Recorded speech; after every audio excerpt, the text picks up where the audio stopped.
Assalamualaikum warahmatullahi wabarakatuh. Alhamdulillahirabbil alamin. Wassalatu wassalamu ala asyrafil anbiya'i wal mursalin wa ala alihi wa sahbihi ajma'in. Qala Allah fil Qur'an, a'udzu billahi as-sami'il 'alim minasy syaithanir rajim. Bismillahirrahmanirrahim. Wasari'u ila maghfiratin min rabbikum wa jannatin 'arduha as-samawati wal ardh u'iddat lil muttaqin alladzina yunfiquna fis sarra'i wad dharra'i wal kadhimina al ghaiz wal 'afina 'anil nas wallahu yuhibbul muhsinin walladzina idza fa'alu fahishatan aw dhalamu anfusahum dzakarullaha fastaghfiru li dhunubihim wa man yaghfiru dhunuba illa Allah walam yusirru ala ma fa'alu wa hum ya'lamun ulaika jazaohum maghfiratun min rabbihim wa jannat tajri min tahtiha al-anharu khalidina fiha wa ni'ma ajrul 'amilin. Shadaqallah wa sadaqa rasuluh. Surat Al-Imran ayat 133 136. Jamaah yang mulia, orang-orang tua saya, bapak-bapak, ibu-ibu, malam ini saya ingin ajak kita mendiskusikan sedikit seruan Allah ini. Karena ini adalah seruan dari pemilik surga dan neraka. Jadi nggak pakai ajudan, dia langsung bilang sama kita. Karena status asli kita di dunia ini sebenarnya, saya belakangan juga sering menyampaikan bahwa kita ini hakikatnya sudah sold out, kita sudah terbeli. Jadi sebelum kita lahir sebenarnya kalau bahasa saya, kita sudah punya transaksi yang tidak berubah, bahwa Allah membeli kita. Dan ini unik, ini diciptakannya kita, dibelinya kita, dibayarnya kita, dikasihnya modal untuk kemudian bagaimana kita bisa memenuhi apa yang menjadi prasyarat agar kita bisa mendapatkan apa yang ada pada transaksi itu. Pertanyaannya adalah, apa harga diri kita? Jadi berapa harga kita dibeli dia? Jawabannya, dia membeli kita dengan surganya, tidak dengan yang lain. Dia tidak beli kita dengan dunia. Kalau dunia, ada orang yang bisa jual diri, yaitu yang sering saya bilang. Kemarin ada perempuan yang short time harganya 80 juta, long time 250 juta, kabarnya ada yang sampai 500 juta. Saya pikir murah kali. Kenapa murah kali? Karena Allah beli kita tiap hari lebih dari harga dunianya. Itu yang sering saya bilang, dengan cara melaksanakan sholat fajar 2 rakaat sebelum subuh. Apa harganya? Jauh lebih mahal dari dunia. Kenapa jual diri kepada orang yang rendah, kepada makhluk yang hanya bisa membeli 80 juta? Jawabannya, karena dia tidak tahu harga dirinya. Kalau seorang tidak tahu harga dirinya, maka wajar dong dia akan menjual murah dirinya. Dia akan menjadikan dirinya lebih murah dari kedudukan yang dia duduki.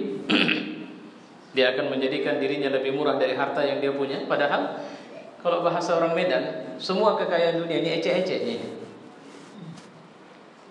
Ecek-eceknya bapak tinggal di sini, di komplek ini, kemudian punya rumah besar, kemudian rumah besar itu ada sekian mobil, ecek-eceknya segala kemewahan ada, kan ecek-ecek itu. Kenapa? Karena bapak tinggalkan, ibu tinggalkan itu nanti. Kita kira punya kita, rupanya ditinggal, cuma pinjam aja. Kasih pinjam. Kasih pinjam punya duit, kasih pinjam punya buku rekening yang banyak, kasih pinjam punya kartu kredit, terus merasa seakan-akan kita udah bisa beli sebagai segala-galanya. Nah itu dia. Sehingga ketika Allah sudah mengatakan bahwa kita ini harga diri kita adalah surga, maka di dunia ini kita cuma mampir, nyinggah, sehingga sebentarnya ada urusan sebentar, kemarin disuruhnya kita datang kemari, terus diingatkannya, hati-hati ya, di sana banyak orang buat kalian lupa nanti. Rumah kalian di sini. Nah, disinilah sering kegagalan itu muncul. Apa yang membuat kita sering gagal memahami harga diri kita adalah nafsu yang tidak pernah sabar menunggu. Tidak tahan dia tunggu. Ya. Maka kenapalah kemudian pada ayat ini Allah mengatakan sari'u ila maghfirah. Ayo bergegas sini. As soon as possible. Kenapa bergegas? Karena aku tidak pernah ngasih kabar sama kalian satu hal. Semua aku kasih. Kalau mau kaya kerja, kalau mau ini, kalau mau ini. Tapi kalau mau mati itu urusanku. Karena kematian bisa datang kapan saja maunya Allah. Maka as soon as possible, karena kau mengira kau belum akan mati, tapi aku buat kau mati. Kemarin begitu Amerika mengumumkan sahnya pernikahan, nah itu Amerika negeri paling gila itu di muka bumi sekarang. Maka begitu Presiden Obama mengumumkan sah laki-laki menikah sama laki-laki, Presiden Uganda kalau nggak silap saya langsung mengundang Presiden Obama, ayo kawin kita. Terus dia bilang sama rakyat, kalian buat di sini, kugorok leher kalian. Artinya dia tegas bahwa itu tidak boleh. Kenapa Amerika membolehkan? Jawabannya, dia sudah tunduk. Dia sudah tidak menghargakan dirinya dengan harga yang dibuat Allah. Maka dia takut. Lihat Mesir. As-Sisi itu kenapa dibantainya rakyatnya? Bukan orang jahat yang dibantai. Enggak ada bandit yang dibunuh As-Sisi. Yang dibunuh As-Sisi rata-rata ulama, orang hafaz Quran, orang-orang yang akademisi, yang mendalami ilmu agama. Kenapa? Karena dia tidak pernah merasa nyaman di kedudukannya, karena dia tahu betul dia salah. Maka dia tidak pernah merasa tenang kalau masih ada orang baik di negerinya. Coba bayangkan pemerintah yang begitu mentalnya. Otomatis untuk membuat orang baik itu bersalah, dia bisa merekayasa apa saja, dan itu dunia. Allah menyuruh kita untuk, udahlah, aku tahu kok kalian itu kelasnya kelas. Nggak ada kalian yang baik-baik amat. Ada dosa. Mata, telinga, mulut, tangan, kaki, kemaluan bisa berdosa. Yang kalian makan belum tentu semua halal itu. Sari'u ila maghfirah. Cepat minta ampun sama aku. Ternyata unik ini. Maghfirah ini disediakan. Apa untungnya? Kita diminta dua hal. Mintalah ampunan, dan kedua, mintalah surga. Minta banyak-banyak. Minta. Ini Ramadan di waktunya. Minta ampunan Allah, minta surga. Kenapa? Wa'iddat lil muttaqin. Ini disediakan untuk orang bertakwa. Siapa orang bertakwa? Orang bertakwa itu mentalitas pertamanya adalah mentalitas orang yang selalu memberi, bukan minta. Kalau bahasa Qur'annya, alladzina yunfiquna fis sarra'i wad dharra. Dia adalah orang yang selalu punya mental memberi dalam kondisi lapang atau sulit. Bagaimana caranya? Belajar aja jadi orang tua. Tidak ada orang tua yang kemudian tidak mau memberi nasi kepada anaknya di saat dia lapar dan anaknya juga lapar. Pasti dia akan mendahulukan anaknya dari dirinya. Itu dalam kondisi sulit. Tapi yang paling pasti bahwa mental orang bertakwa bukan mental cengeng, mental orang yang selalu memberi dalam arti kata. Makanya ada istilah buku, saya punya satu buku judulnya The Power of Giving. Kekuatan memberi. Tuhan kenapa kita tidak bisa tolak dia dalam hidup kita? Karena dia tidak pernah minta, dia selalu memberi. Ketika dia meminta, dimodalinya dulu kita. Orang tua juga begitu. Pernahkah orang tua kita menuntut balik biaya membesarkan kita? Tidak ada. Ketika anaknya besar dan punya rumah besar, dia lebih suka tinggal di rumahnya. Mak saya sampai sekarang masih tidak mau. Aku di sini saja. Bahkan kemarin saya datang ke rumah seorang teman saya yang ibunya bilang begini, padahal rumahnya kecil, mencil. Tapi dia bilang, di sini ayah kalian meninggal, aku mau meninggal di sini juga. Artinya apa? Walaupun anak bisa bangun istana, bukan itu yang membahagiakan dia. Dia sudah cukup bahagia kalau anaknya bahagia. Wow, ini rahasia memberi. Memberi itu tidak merendahkan orang yang kita kasih. Itu komitmen memberi dengan keimanan. Memberi itu tetap menempatkan orang yang kita kasih, sehingga kita merasa senang ketika, coba ibu, ketika anak ibu lapar, ibu tidak punya uang, ibu tidak punya harta, terus ibu jalan ke sana kemari. Mohon maaf saya, mungkin kita pernah lihat satu video yang ditayang oleh Mario Teguh. Padahal itu cuma film. Cerita tentang seorang anak laki-laki yang menunggu orang menjual kembang loyang di seberang jalan. Dan dia berjalan-jalan karena dia tidak punya uang. Dia hanya melihat sampai satu kembang loyang jatuh. Dia ambil kembang loyang itu, dia bungkus pakai kertas koran, dan dia berlari-lari ke rumahnya. Kenapa? Karena di rumahnya ada seorang anak yang belum bisa jalan, dan itu adalah adiknya. Dan begitu sampai dia sulangi adiknya dengan kembang loyang itu. Pertanyaannya, kalau kita orang tua yang tidak memiliki kemampuan rezeki yang cukup, sehingga anak kita lebih sering lapar, sampai satu hari kita bisa mendapatkan makanan dan kita kasih sama anak kita. Pertanyaan saya, apa perasaan kita waktu anak itu makan dengan lahap? Kita bahagia. Maka ketika kita bisa memberi dengan semangat, akhirnya kita bisa memberikan kebahagiaan. Itu adalah pemberian pasti atas dasar keimanan kepada Allah.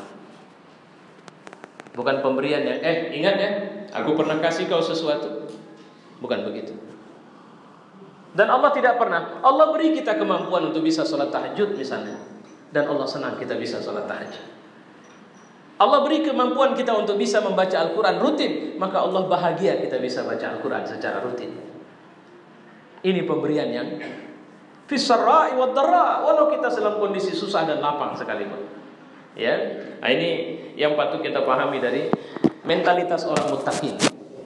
Kemudian wal kadhiminal ghaiz, kezaliman, aniaya yang dibuat orang banyak kepada dia tidak membuat dia kemudian melakukan tindakan yang kenapa? Ghaiz, marah itu bisa, kata Nabi sallallahu alaihi wasallam, lihatlah bagaimana seorang dipermainkan oleh setan seperti anak kecil mempermainkan bola di saat dia sudah marah.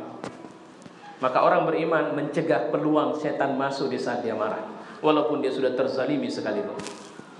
Itu yang saya lihat, mohon maaf saya sama ikhwan di Mesir. Sebenarnya As-Sisi memprovokasi terus agar mereka menjadi radikal, tapi mereka tidak mau. Kenapa? Yang mereka ambil adalah akidah yang diambil Musa, tidak melakukan perlawanan melalui kekerasan. Karena orang-orang keras tidak bisa ditundukkan dengan kekerasan, tapi harus dengan kelembutan. Seberapa lama pun kelembutan itu memberikan hasil.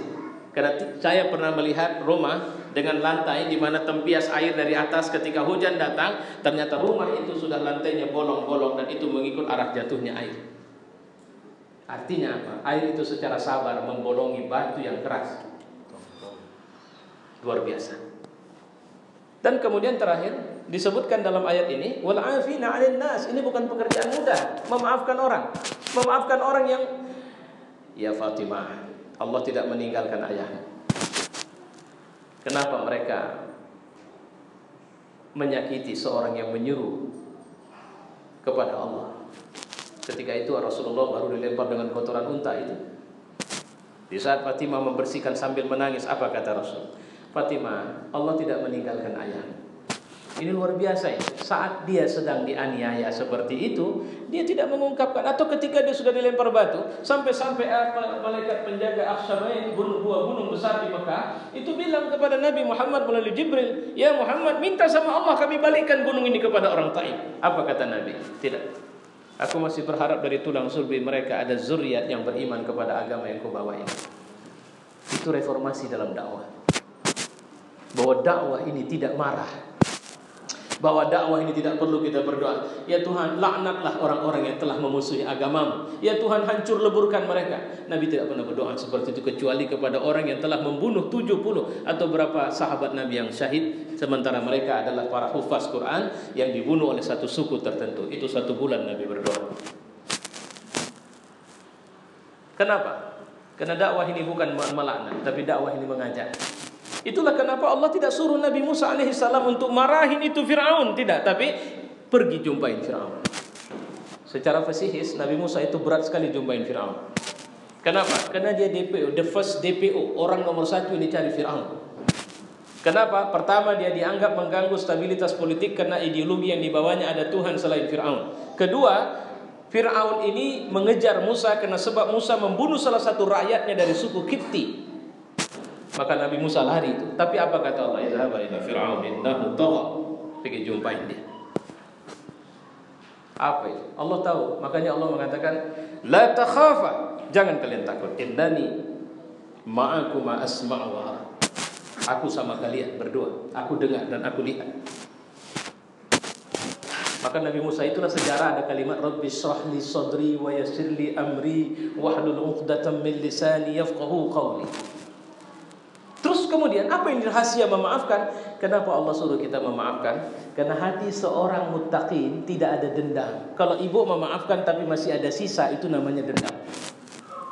Minta maaf masih ada sisa, itu namanya dendam. Maafkan ya, iya. Senanglah dia tuh, udah minta maaf, aku pula sama dia. Nah itu namanya ada ghil kalau bahasa agama. Lepas seperti anak kecil kalau sudah memaafkan.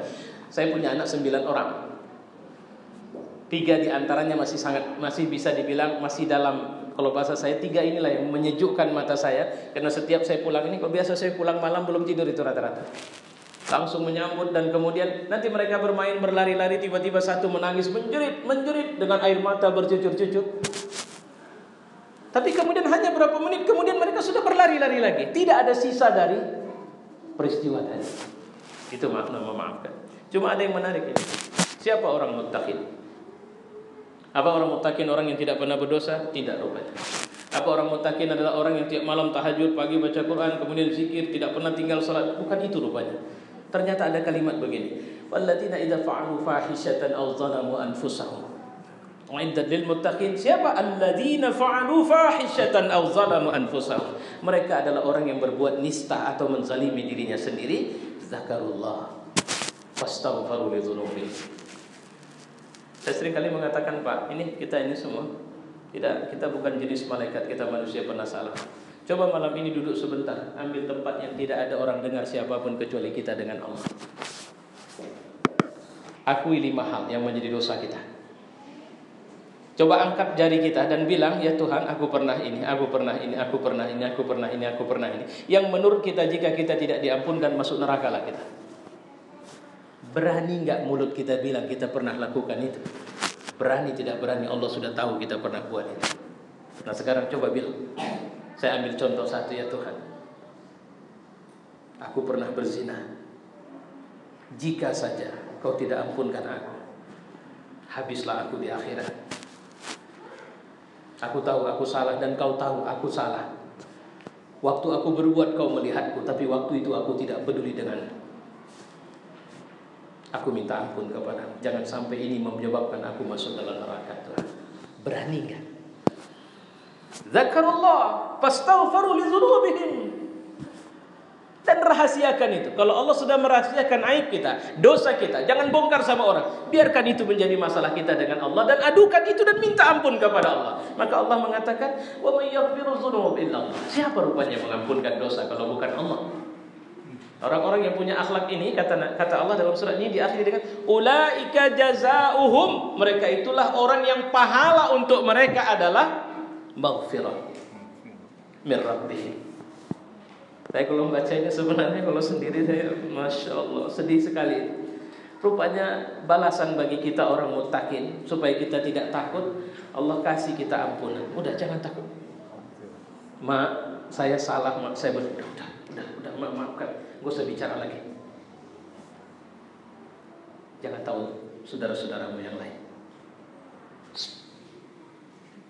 Ya Allah. Itu kira-kira begitulah itu.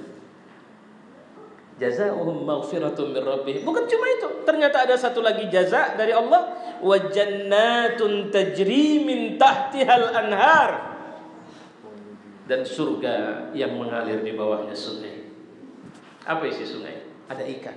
Sungai di surga itu ada 4. Ada madu, ada susu, ada arak, ada air tawar. Saya membayangkan masing-masingnya itu ada ikannya. Ya Allah, indahnya rumah yang mengalir sungai. Rumah siapa di sini ada yang sungai mengalir? Jernih, bersih. Dalam sungai itu kita bisa lihat dasarnya. Ikan-ikannya berenang kita bisa lihat. Surga itu di bawah lantai atau di bawah rumah kita. Wallahu a'lam bishawab. Allah lebih tahu rumah kita dan itu akan membahagiakan kita insyaallah. Itu mengalir sungai. Dan sungai terbaik adalah sungai yang datang dari pelataran rumah Rasulullah SAW. Yang itu sumbernya dari kabarnya dari Allah Subhanahu wa taala. Allah a'lam bishawab. Maka Allah mengatakan terakhir, wa ni'ma ajrul 'amilin. Itulah pahala bagi orang-orang yang berbuat. Artinya, amal itu harus diterjemahkan dengan bergerak. Jangan kita diam, jangan kita berhenti. Karena kalau kita berhenti, nafsu akan membuat kita udah di sini saja. Ketika saya punya jabatan, saya akan berhenti di situ. Terus terang jamaah yang mulia, banyak saya lihat orang-orang yang dia begitu kuat di saat belum punya jabatan. Tapi begitu dikasih jabatan dalam kehidupan dunia, dia tidak punya kekuatan. Dia lebih buruk dari orang buruk. Ya. Nah, apa itu? Nikmat jangan berhenti karena nafsumu akan bilang, sudah.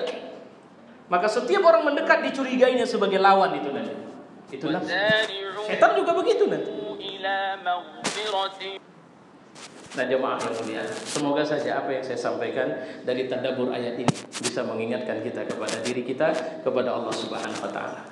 Bahwa sebenarnya perjalanan hidup kita ini adalah perjalanan mampir. Harga kita sudah kita ambil, kita nyicil ini di sini. Ibarat mungkin ada kita punya rumah di sini tidak mahal, tapi kita cicil. Kita sudah punya rumah di sana. Saya terharu lihat siapa itu, Cesar itu, yang penari. Alhamdulillah Allah beri taubat sama dia. Satu hari dia diwawancarai di televisi, istrinya bilang apa? Sudah mas, saya nggak tertarik mas mikirin beli rumah, beli mobil, beli sebagainya. Kalaupun mas mau nyicilkan rumah untukku, cicilkan rumah untukku di surga. Itu kata istrinya. Ya Allah, luar biasa ya. Dan itu pelajaran yang dunia nggak suka nih orang kayak begitu. Maka lihatlah bagaimana dunia entertain tidak lagi mendekati dia.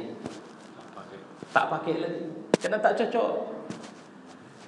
Jadi kalau kita jadi orang baik tak cocok. Maka kalau ada orang baik di tempat jahat, kalau dia masih bertahan dalam kebaikan, maka dia akan diperangkap di situ. Dia akan dirusak di situ. Ketika akhirnya sebenarnya dia bukan orang yang rusak, tapi dunia sudah bilang, alah sama aja kok sama yang lain kok. Padahal tidak seperti itu. Ini zaman di mana orang amanah dituduh sebagai khianat, dan orang khianat kita muliakan sebagai orang amanah. Padahal mereka orang yang tidak takut sama Allah Subhanahu wa taala. Saya pikir itu Allah alam bisawab. Semoga Allah memberi keberkahan kepada kita. Saya mohon maaf karena saya mau berangkat lagi mengisi acara nuzul Al-Quran di satu majelis yang lain. Wassalamualaikum warahmatullahi wabarakatuh. Waalaikumsalam warahmatullahi wabarakatuh.